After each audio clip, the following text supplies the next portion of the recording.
I got so much motherfucking design on right now. Break it down, bring it back, make it clap. I got 3 old thoughts, new block, where that day. Bitches on my line, and you know. Monumen bangunan pada gambar 4.7 dibangun untuk mengenang perjuangan rakyat Bali dalam pertempuran Margarana melawan Belanda. Ketika I Gusti Ngurah Rai kembali ke Bali, ia menemukan kesatuan resimennya sudah terpecah belah. Kondisi ini disebabkan oleh upaya Belanda mendirikan negara boneka di wilayah Indonesia bagian timur. Letnan Kolonel I Gusti Ngurah Rai sebagai kepala divisi Sunda Kecil. I Gusti Ngurah Rai bersama dengan pasukannya bertempur secara masif untuk menendang Belanda dari Bali pada saat itu.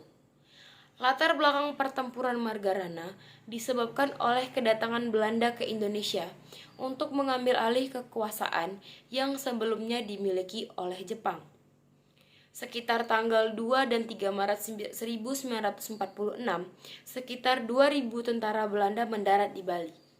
Belanda mempunyai ambisi untuk membuat negara Indonesia Timur atau NIT dengan bekerja sama dengan I Gusti Ngurah Rai, pimpinan Laskar Bali.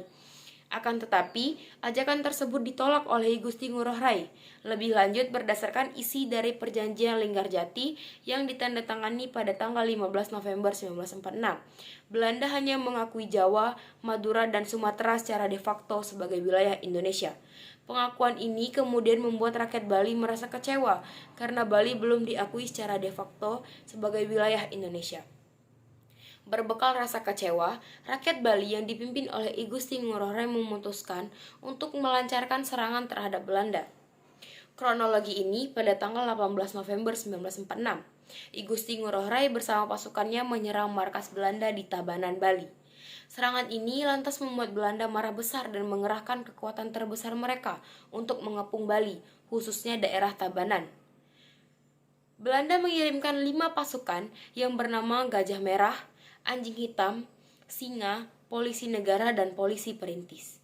Pasukan yang dikirim Belanda memulai serangan mereka pada tanggal 20 November 1946, pukul 5.30 WITA, dengan menembaki pasukan warga Bali.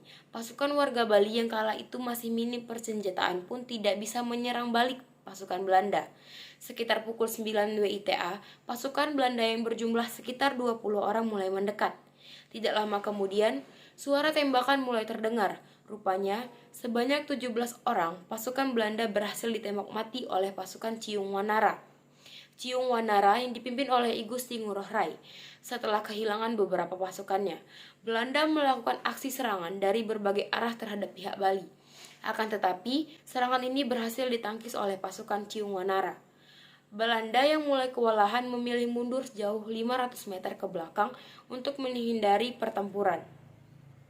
Kondisi ini kemudian dimanfaatkan oleh I Gusti Ngurah Rai dan pasukannya untuk melarikan diri dari kepungan musuh. Dengan penuh semangat, I Gusti Ngurah Rai pun berteriak, "Puputan," yang memiliki arti yaitu habis-habisan. I Gusti Ngurah Rai bersama pasukannya maju melawan Belanda sampai titik darah penghabisan mereka. Namun, karena kekuatan senjata yang dimiliki I Gusti Ngurah Rai dan pasukannya kurang seimbang, mereka pun harus kalah di dalam pertempuran. I Gusti Ngurah Rai bersama 1.372 pejuang Dewan Pejuang Republik Indonesia Sunda Kecil gugur dalam pertempuran yang dikenal sebagai Puputan Margarana atau Pertempuran Margarana. Baik, sekian presentasi yang dapat saya sampaikan pada kesempatan kali ini. Saya mohon maaf apabila ada kesalahan. Saya akhiri. Assalamualaikum warahmatullahi wabarakatuh.